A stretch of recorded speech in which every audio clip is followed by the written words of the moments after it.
সুপ্রিয় দর্শক, আপনাদের সবাইকে স্বাগত জানাচ্ছি চ্যানেল জেড আয়োজিত নিয়মিত সংবাদ বিশ্লেষণ অনুষ্ঠান জেড ফোকাসে। আপনাদের সঙ্গে আছি আমি সাইদ খান।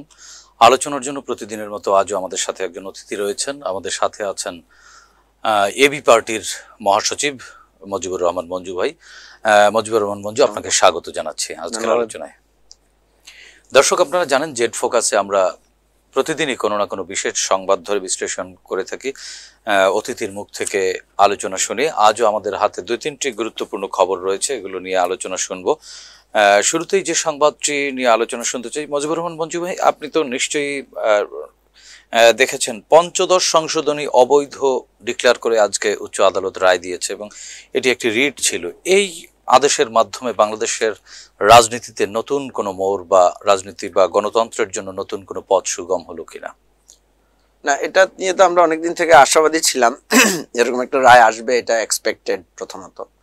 দ্বিতীয় হচ্ছে, এই দিনটা আমাদের জন্য আনন্দের, কারণ আপনার মনে থাকার কথা, আপনি একজন সংবাদকর্মী হিসেবে আপনি তো অনেক লড়াই সংগ্রামের সাক্ষী। শেষ সময় তো আমরা একসাথে জেলে ছিলাম।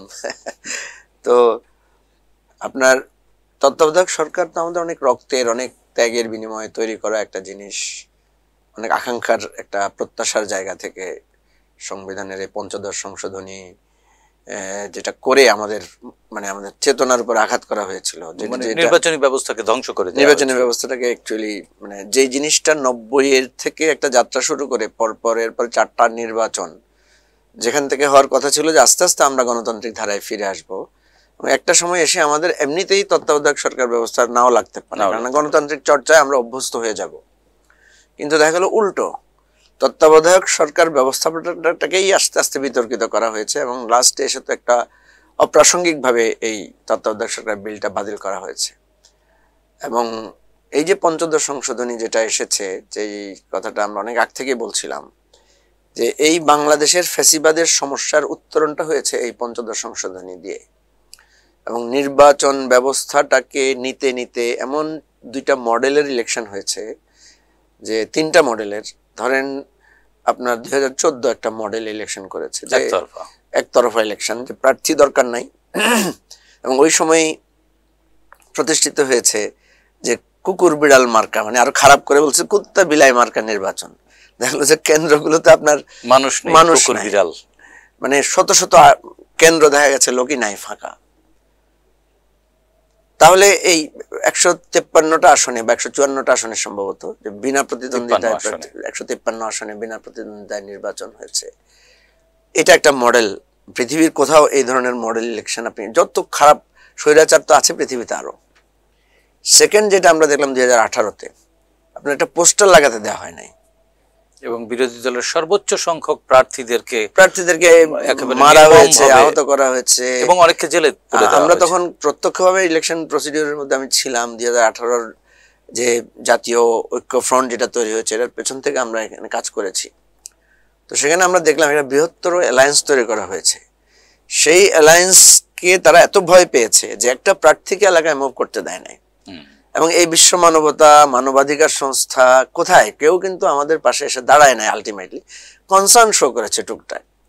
আর এরপরে তো আপনার 2024 সালের নির্বাচন, ডামি ইলেকশন, এক একটা সংস্করণ। এরপরেটা কি হতো আমি এটাই ভাবছিলাম, যে যদি এরপরে আদৌ আর নির্বাচন হতো কিনা সেটিও তো। এরপরে এমন হতে পারে যে সংশোধনী আরেকটা এনে এমন হয়ে যেতে পারতো যে এটা একটা 2040 সাল পর্যন্ত এই রাজতন্ত্রের একেবারে নর্থ কোরিয়ার মতো। এখন যে জিনিসটা আজকে আমাদের জন্য আশার দিক, এখন পঞ্চদশ সংশোধনী বাতিল হওয়ার পরে আমরা তত্ত্বাবধায়ক সরকার ব্যবস্থাটা আবার ফেরত পেয়েছি। যদিও আমরা এখন যে পজিশনের মধ্যে আছি, এটা কিন্তু এক ধরনের তত্ত্বাবধায়ক সরকার। এখন তত্ত্বাবধায়ক সরকারের কিন্তু একটা সময়সীমা আছে, যেটা আমরা জানি 3 মাসের একটা সময়সীমা আছে। এই জায়গায় অনেকে প্রশ্ন তুলছেন যে এখন এই ইন্টারিম গভর্নমেন্ট এবং যে কেয়ারটেকার গভর্নমেন্ট বা তত্ত্বাবধায়ক সরকারের মধ্যে এই সমন্বয়টা কিভাবে হবে।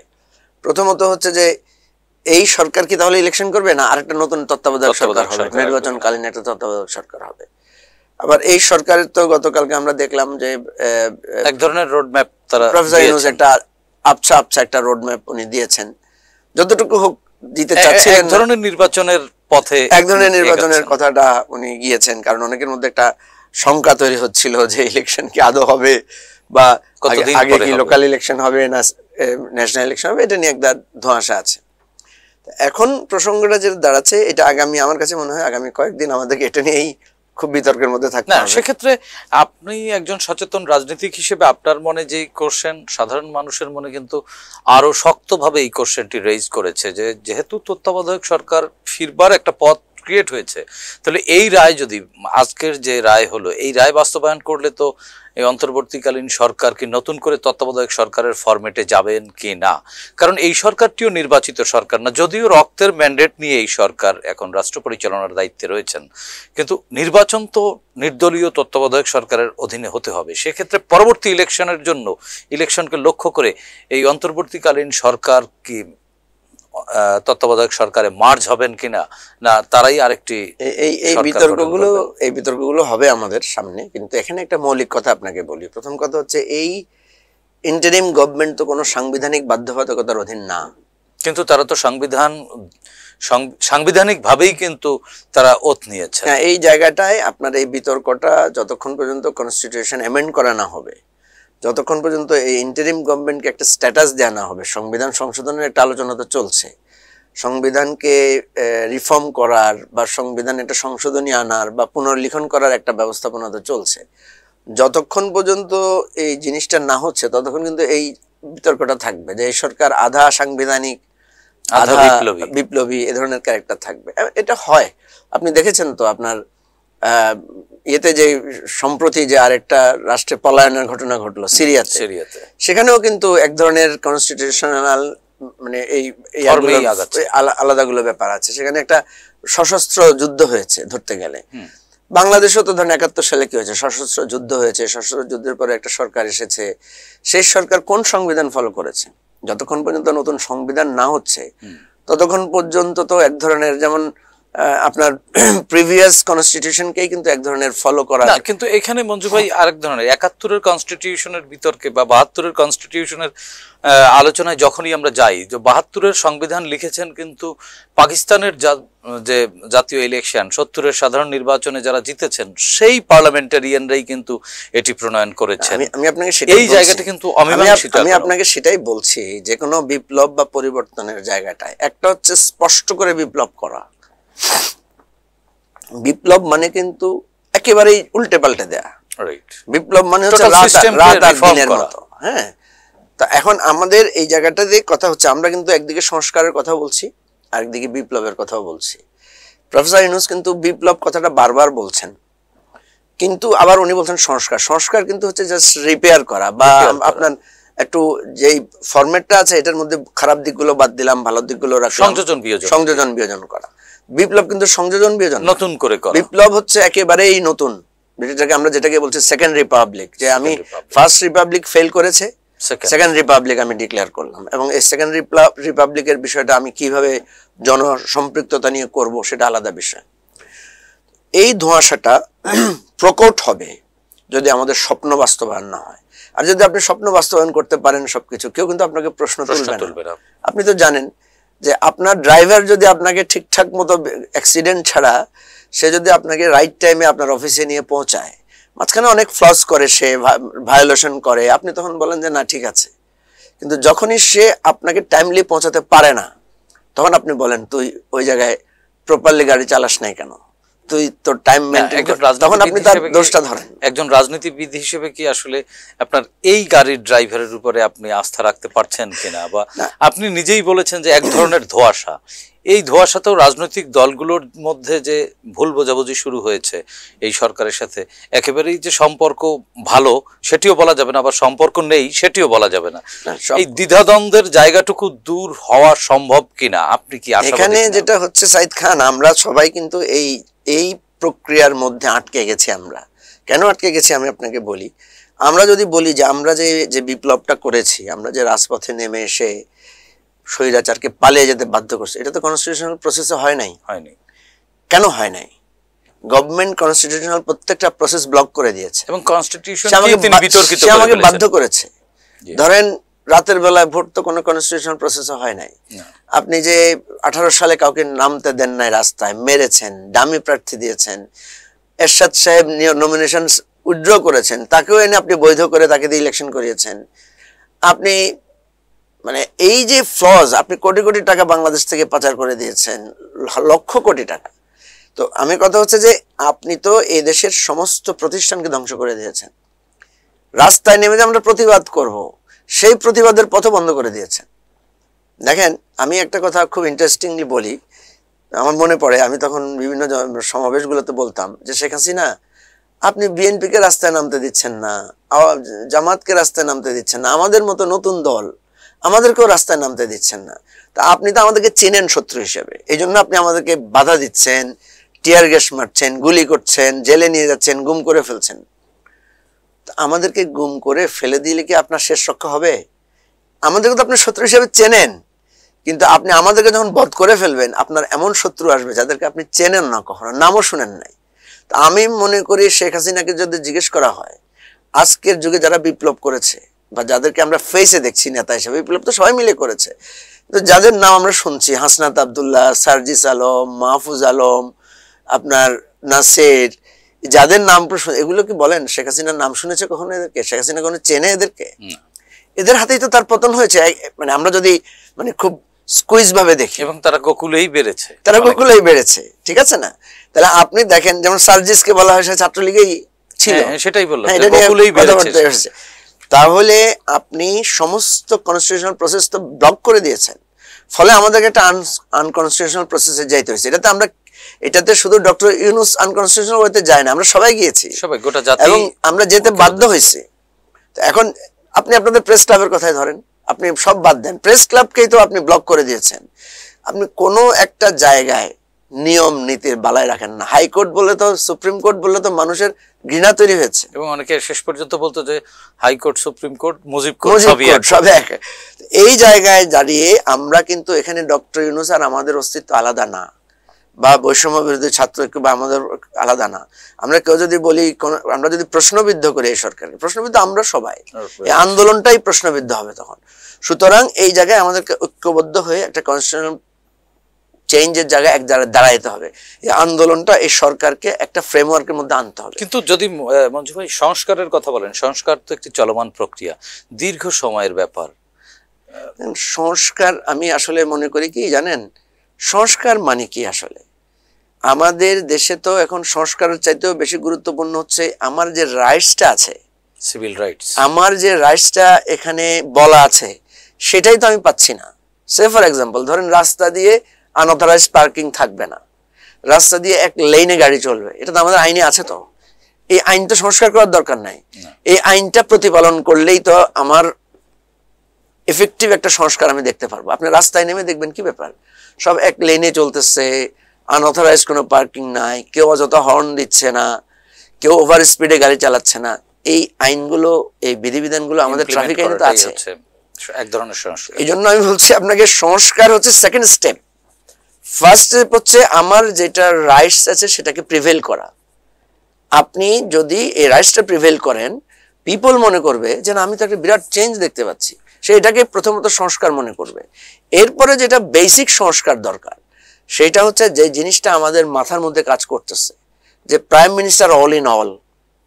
হ্যাঁ, আপনি কনস্টিটিউশনে প্রাইম মিনিস্টার ক্ষমতা কমিয়ে দেন, কিন্তু যতক্ষণ পর্যন্ত আপনি যেটা আছে ওটাকে এনশিওর না করবেন, ততক্ষণ পর্যন্ত লাভটা কি? ধরেন আমরা প্রেসিডেন্সিয়াল সিস্টেমে ছিলাম, কিন্তু এই যে সংবিধান সংস্কার বা পুনর্লেখন বা নতুন করে লেখা যেটি বলেন, এটি অনুমোদনের জন্য তো একটি পার্লামেন্টের দরকার আছে। ডেফিনেটলি এই পার্লামেন্ট ছাড়া আমি আপনাকে এই কোশ্চেন গুলো তো আপনাকে রিজলভ করতে হবে। পার্লামেন্ট নাই কেন? ঠিক আছে না, পার্লামেন্ট কোথায় গেল? যদি ধরি তাহলে বিপ্লব, হ্যাঁ, বিপ্লবের পরে পার্লামেন্ট ডিসলভ হয়ে গেছে। এখন বিপ্লব মিন্স যে কথা হচ্ছে যে বিপ্লবের তো কোনো সংজ্ঞা নাই। না, সংজ্ঞা নেই। বিপ্লবে কি কোনো সংজ্ঞা আছে যে এইভাবে হতে হবে? বিপ্লব হয় না। বিপ্লব হচ্ছে একটা কাল্পনিক, বা আপনি বলতে পারেন যে একটা সিচুয়েশনাল, একটা চিন্তার জায়গায়। আপনি সেখানে যদি বলেন যে ঠিক আছে আমি বিপ্লব করেছি, কিন্তু বিপ্লবের সিস্টেম হচ্ছে আমি কিছুটা কনস্টিটিউশন মানবো, কিছুটা মানবো না, হইতেও পারে, এটা অসুবিধা তো না। সেটা কি তো পূর্ণ বিপ্লব? এই জন্যই বলছি যে এই জায়গাটায় আমাদের একটা একমত হতে হবে। আমি কিন্তু প্রফেসর ইউনূসকে যখন দেখা হয়েছিল আমি দুই তিনবারই ওনাকে মনে করিয়ে দিয়েছি এটা, আমাদেরকে একটা টার্মিনোলজি ইউজ করতে হবে। এবং বলতে হবে যে এটা বিপ্লব। 2 নম্বর হচ্ছে বিপ্লব হলেও আমরা কেন বিপ্লবী সরকার না করে এই ধরনের একটা জায়গায় গিয়েছি, এটারও একটা ক্লারিফিকেশন দিতে হবে। আমাদের সবাইকে ঐক্যমত্য হতে হবে। আমরা তো সবাই সেই প্রেসিডেন্ট হাউসে যখন শপথ হয়েছিল সেখানে তো আমরা সবাই ছিলাম, সবাই ইউনিফাইড, সুতরাং ইউনিফাইড ছিলাম, তো আমরা তো এটা মেনে নিয়েছি। যে কোনো সিচুয়েশনের কারণে হোক, যে কোনো একটা কিছু ট্রানজিশনাল জায়গা লাগে, একটা স্টেট যেহেতু হয়ে গেছে, এটা তো আমরা নতুন করে বাংলাদেশ স্বাধীন করার কথা তো আমরা বলতে পারছি না, কারণ 71 সালে আমরা স্বাধীন হয়েছি পাকিস্তান থেকে। এখন আমরা কার কাছ থেকে স্বাধীন হব? ঠিক আছে না? এখন এই জন্যই আমরা বলছি যে এখানে একটা সেকেন্ড রিপাবলিক লাগবে।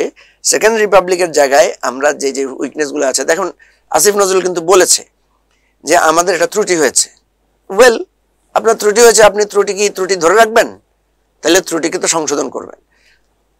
তো আমাদের দেশে তো এই ধরনের নিয়ম আছে, ত্রুটি বারবার করেছি আমরা, নাহলে এতগুলো সংশোধনী আমাদের কনস্টিটিউশন হলো কেন? নানা কারণেই তো হতে হয়েছে। এবং এটাকে এই জন্য বলছি যে আজকে যে 15 সংশোধনী বাতিলের জায়গাটা এসেছে, এখানে একটা কনফ্লিক্ট কিন্তু রয়ে গেছে, দাঁড়িয়ে গেছে। যে আপনি কি এখন কনস্টিটিউশনকে যদি মানেন, তাহলে এই সরকারের হয়তো নাম বদলাইতে হবে, আকিকাকে দিতে হবে একটা নাম বদলাইয়া, যে এটা এখন থেকে তত্ত্বাবধায়ক সরকার অ্যাজ পার কনস্টিটিউশন। অথবা আপনাকে একটা জায়গায় একটা কনস্টিটিউশন, আমরা হাইকোর্টের একটা রুল নিতে পারি, যদি আদালতের আদেশ মানেন তাহলে কিন্তু নাম বদলাতে হবে আপনাকে, কিন্তু নাইলে আপনি হাইকোর্ট থেকে বা সুপ্রিম কোর্ট থেকে আপনি একটা ডিক্লারেশন নেন, ঠিক আছে আমরা যেহেতু একটা নন কনস্টিটিউশনাল প্রসেসের মধ্যে আছি, সুতরাং আপাতত এটা প্রিভেল করবে। দেন কনস্টিটিউশন সংশোধন হওয়ার পরে যে জায়গায় যাবে, তখন থেকে হয়তো তত্ত্বাবধায়ক সরকারের জায়গাটাকে আমরা এগ্রি করব। এমনিতে আমাদের যে কনস্টিটিউশন রিফর্ম কমিশনে আমরা যখন আলোচনা করেছি, আমরা যখন আমাদের সুপারিশগুলো দিয়েছি, আমার জানা মতে প্রত্যেকটা পার্টি কিন্তু তত্ত্বাবধায়ক সরকার ব্যবস্থা ফিরিয়ে আনার কথা বলেছেন। এবং তত্ত্বাবধায়ক সরকার ব্যবস্থা আমাদের দেশে প্রুভ করেছে উইথ অল লিমিটেশনস, অনেক বিতর্কিত হয়েছে। কিন্তু আপনি দেখেন 12টা ইলেকশনের মধ্যে 4টা যে ইলেকশন বাংলাদেশে কম্পারেটিভলি বেটার হয়েছে। আমি বলবো না বাংলাদেশে কোনো বেস্ট ইলেকশন হয়েছে, ত্রুটিপূর্ণ কোনো নির্বাচন হওয়া সম্ভব না আমাদের দেশে। আমাদের যে মন মানসিকতা, উন্নত বিশ্বেও এখনো পর্যন্ত ত্রুটিপূর্ণ হয় না শতভাগ। ডেমোক্রেসি ইজ এ প্রসেস, এটা এই প্রসেসের প্রচুর ত্রুটি আছে, কিন্তু এর চাইতে বেটার কিছু এখন পর্যন্ত আমরা এখনো পাইনি, আমরা বের করতে পারি না। যাই হোক, মন্তব্য সেটি হচ্ছে তাহলে এই আদেশের মাধ্যমে আমরা আসলে যে কোনো একটা যৌক্তিক সমাধানের দিকে এগোবো, সেটি তো যেতে হবে। এবং সে আস্থা আসলে অন্তর্বর্তীকালীন সরকার বলেন বা যে নামেই বলেন, আপনার কথা অনুযায়ী যদি আকিকা দিয়েও হয়, তাও আসলে ইউনিফাইড ছাড়া এই জাতি আসলে বাংলাদেশের, মনে রাখতে হবে আমরা খুব দ্রুত কিন্তু 4-5 মাস আগের কথা ভুলে গেলে চলবে না। জি মঞ্জু ভাই, আরেকটি বিষয় আপনার নজরে আনতে চাই, সেটি হচ্ছে গতকালকে আমাদের 16 ডিসেম্বর বিজয় দিবস। 1971 সালে আমরা পাক বাহিনীর বিরুদ্ধে রক্তক্ষয়ী এক যুদ্ধের মাধ্যমে স্বাধীনতা পেয়েছি। এই স্বাধীনতা দিবসে প্রতিবেশী রাষ্ট্র ভারতের প্রধানমন্ত্রী নরেন্দ্র মোদী আমাদেরকে শুভেচ্ছা জানাতে গিয়ে এই যুদ্ধটিকে পাক ভারত যুদ্ধ এবং ভারতের ঐতিহাসিক বিজয় বলে উল্লেখ করেছেন। এটিকে আপনি একটি স্বাধীন দেশের একজন সচেতন রাজনীতিবিদ এবং একজন সচেতন নাগরিক হিসেবে ওনার এই টুইটের জবাবটি বা ওনার এই ফেসবুক স্ট্যাটাসের জবাবটি আসলে কিভাবে দিবেন, বা উনি কতটুকু যৌক্তিক জায়গা থেকে এই স্ট্যাটাসটি দিয়েছেন, না এর পেছনেও কোনো ষড়যন্ত্র আছে? প্রথম কথা হচ্ছে যে নরেন্দ্র মোদী যে স্ট্যাটাসটা দিয়েছেন, এটা এতদিন ধরে বাংলাদেশের স্বাধীনতা বিরোধীদের যে বয়ানটা ছিল, এই বয়ানটাকে প্রিভেল করে, এই বয়ানের সাথে মিলে যায়। তো সে ক্ষেত্রে আমি বলতে পারি যে নরেন্দ্র মোদী বাংলাদেশের স্বাধীনতা মুক্তিযুদ্ধ বিরোধীদের সাথে হাত মিলিয়েছেন, কমেন্টস আমি করতে পারি। সেক্ষেত্রে স্বাধীনতা এবং মুক্তিযুদ্ধ বিরোধী শক্তি হিসেবে আপনি কাদেরকে? না, এটা তো খুবই পরিষ্কার, যারা আমাদের দেশের স্বাধীনতা যুদ্ধের সময় যে কোনো কারণে হোক যারা আমাদের স্বাধীনতা যুদ্ধ বিরোধিতা করেছেন, যে এই বাংলাদেশ স্বাধীন হওয়ার প্রয়োজন নাই, যারা মনে করেছেন, এবং এই মনে না করার পেছনে তারা একটা বড় কারণ হিসেবে দেখিয়েছিলেন, তাদের কাছে হয়তো যৌক্তিক কোনো ব্যাখ্যা থাকতে পারে। এই একটা তারা একটা বড় ধরনের একটা অংশ তারা যারা বলেছিলেন, তারা বলেছিলেন যে ভারত এই রাষ্ট্রটাকে ভাঙতে চায়। স্বায়ত্তশাসনের বিতর্ক ছিল, ভাষা নিয়ে সমস্যা হয়েছে, বৈষম্যের বড় ধরনের ব্যাপার ছিল, এবং তারই তো প্রতিফলনে 70-এর নির্বাচনের ফলাফল হয়েছে। 70-এর নির্বাচনকে কিন্তু কেউ চ্যালেঞ্জ করেন নাই যে এটা দুর্নীতি হয়েছে, কারচুপি হয়েছে, এ ধরনের খুব মেজর গ্রহণযোগ্য ছিল, কিছুটা কম্পারেটিভলি গ্রহণযোগ্য ছিল। এবং সেখানে একটা ডায়ালগ চলছিল কিভাবে ক্ষমতার পালাবদল হবে বা হস্তান্তর হবে, সেই আন্দোলন সংগ্রাম, এক ধরনের ডায়ালগ, এক ধরনের পাল্টাপাল্টির মধ্যে 25শে মার্চের ঘটনাটা ঘটিয়েছে পাকিস্তানিরা। এর আগেও যদিও বিহারি হত্যা সহ এক ধরনের সিভিল ওয়ার সিচুয়েশন ছিল। আফটার 25 মার্চ বাংলাদেশ নতুন ডাইমেনশনে প্রবেশ করে, শেখ মুজিবুর রহমান গ্রেফতার হন, জেনারেল জিয়া স্বাধীনতার ঘোষণা করেন, এবং really political leadership and military leadership যখন একাকার হয়ে যায়, পৃথিবীতে যুদ্ধটা কখন শুরু হয়? কারণ রাজনৈতিক নেতৃবৃন্দ কখনো যুদ্ধে, যেমন এবারে কি হয়েছে, এবার আন্দোলন তো সিভিলরা করেছে, এবারের আন্দোলনে যদি ধরেন এমন হয়ে যেত একটা পর্যায়ে যে পুলিশ বলতো যে না, আমরা এই সরকারকে আর চাই না, বা আমরা এদের বিরুদ্ধে আছি, বা আর্মি একটা সময় এসে বলতো আমরা ছাত্রদের পক্ষে আছি, এবং একটা ফাইট হতো, তাহলে সেটা কিন্তু একটা যুদ্ধের রূপ নিত। আপনি 25শে মার্চের আগ পর্যন্ত স্বাধীনতা যুদ্ধের, যদিও আওয়ামী লীগ দাবি করে যে 7ই মার্চে তারা স্বাধীনতার ঘোষণার কথা বলেছেন, কিন্তু আমরা দেখি এর পরেও কিন্তু একটা ডায়ালগ হয়েছে। এর 7ই মার্চের মধ্যে কিন্তু দুই ধরনের কথা আছে, আপনি দেখবেন এবারের সংগ্রাম স্বাধীনতার সংগ্রামের কথা বলা আছে, আবার আমি ওনার সাথে বসলাম, উনি আমার কথা রাখলেন না, তারপরে নানা ধরনের আলটিমেটামের কথা বলা আছে, তারপরে এক ধরনের আন্দোলন কর্মসূচির কথা বলা হচ্ছে যে আপনারা যাবেন না, হরতাল চলবে, অ্যাসেম্বলিতে যাওয়ার কথাও আছে, নন কোঅপারেশনের কথা বলা আছে, সরকারি কর্মচারীরা চাকরিতে যাবেন না, বেতন নিয়ে আসবেন, এই ধরনের কথাগুলো আছে।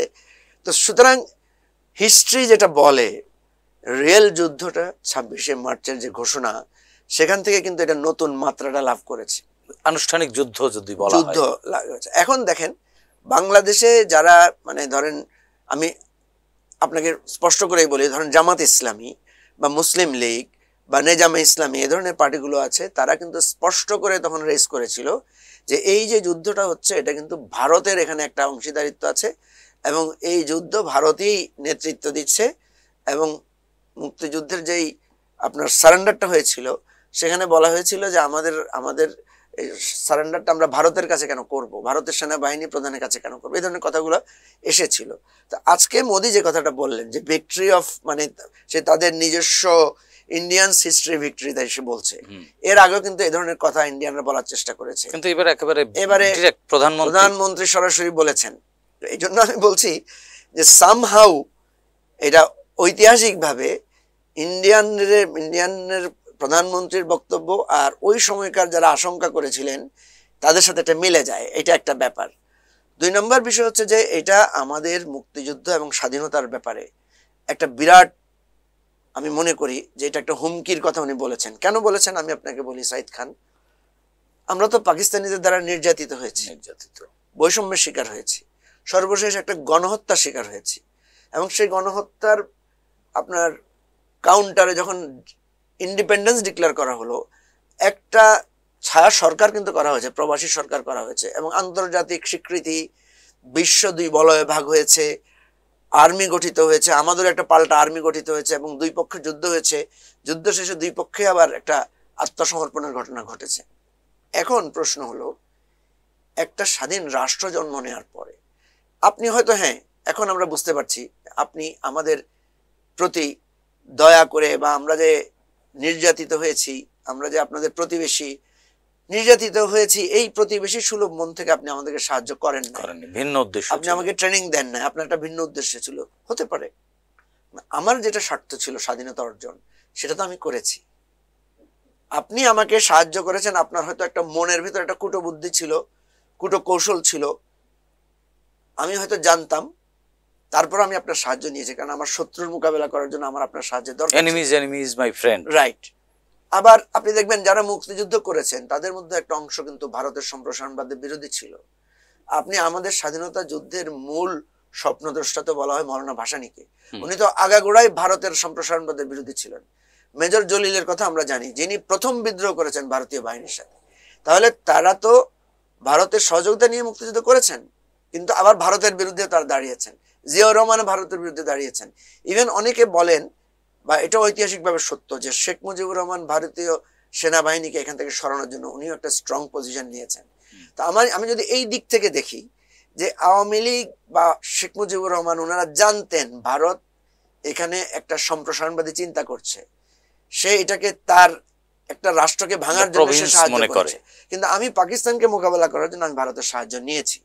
নেয়ার পরে যে ডিভিশনটা হয়েছে যে Awami League pro Indian and মুক্তিযোদ্ধাদের মধ্যে একটা অ্যান্টি ইন্ডিয়ান বড় বলা হয় অংশ যারা কাজ anti করেছে। Indian। যারা মনে করেছে, এটা তো একটা ঐতিহাসিক বক্তব্য তো মৌলানা ভাসানীর আছেই, যে আমরা পিন্ডির দাসত্ব ছেড়ে দিল্লির গোলামি করার জন্য মুক্তিযুদ্ধ করি নাই।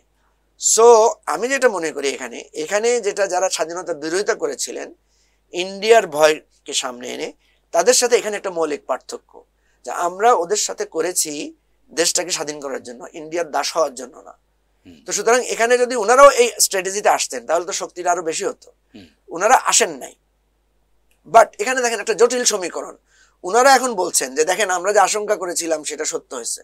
তো আশঙ্কা করেছিলেন সত্য হয়েছে, আপনাদের আশঙ্কা এটা তো ভারতের করদ রাজ্য হয় নাই, হয়নি। জিয়াউর রহমানের আমলে বা 15ই আগস্টের পরে ভারত তো এখানে টুকটাক নয়েজ করেছে, তারা এখনো করছে, কিন্তু এখনো করছে। এখন যেটা করছে একই কাজই তারা 75 পরেও করেছে। কিন্তু বাংলাদেশ তার স্বাধীন সত্তা নিয়ে তো দাঁড়িয়েছিল। জিয়াউর রহমানের পুরো পিরিয়ড বাংলাদেশ তো বটমলেস বাস্কেট থেকে ঘুরে দাঁড়িয়েছে, এবং জামাতের লোকেরাও তো এদেশে মন্ত্রী হয়েছে, এমপি হয়েছে। তো আপনারাও তো যে ভারতের আধিপত্যবাদ কায়েম হবে মনে করেছিলেন, সেরকম একটা রাষ্ট্রে তো আপনারাও রাজনীতি করছেন। এখন অনেক বাধা বিপত্তি আপনাদের উপর হয়েছে, অনেক অমানবিক আচরণের আপনারা শিকার হয়েছেন, কিন্তু আপনারা তো এই রাষ্ট্রটাতে মন্ত্রী এমপি হয়েছেন। সুতরাং আমি এখানে যেটা বলতে চাচ্ছি, প্রথম কথা হচ্ছে নরেন্দ্র মোদী আজকে যে কথাটা বলেছেন এটা ওই বয়ানের সাথে মিল, এর কোনো হাকিকত আছে কিনা হয়তো আমরা পরে বুঝতে পারবো।